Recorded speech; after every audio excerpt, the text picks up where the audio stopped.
অবশ্যই সম্মিলিত প্রচেষ্টা থাকতে হবে। আরেকটা খুবই গুরুত্বপূর্ণ পয়েন্ট, যেটা ট্রান্সবাউন্ডারি এয়ার পলিউশনের ক্ষেত্রে যেটা বললেন, ওয়ার্ল্ড ব্যাংকের যে উদ্যোগটা নিয়েছিল সেটার আন্ডারে ওনারা একটা ট্রান্সবাউন্ডারি স্টাডি করেছিলেন।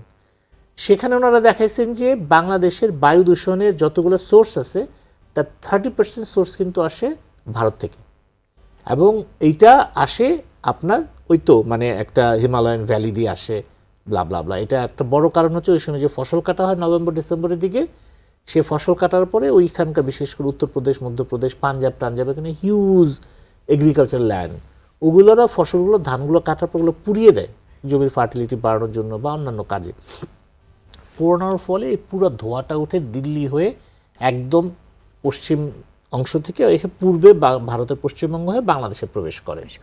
এটা একটা কারণ। আরেকটা কারণ হচ্ছে যে ভারতের যে কোল বেস পাওয়ার প্ল্যান্টগুলো আছে এগুলোর বড় অংশ কিন্তু পূর্ব ভারতে, মানে বাংলাদেশ সীমান্তের ওইখানে কাছেই খুব, এবং ওই সময় বাতাসের ডিরেকশনটা যদি আপনি দেখেন, ওই বাতাসটা কিন্তু ওই দিক দিয়ে এসে বাংলাদেশের ভিতরে ঢুকে।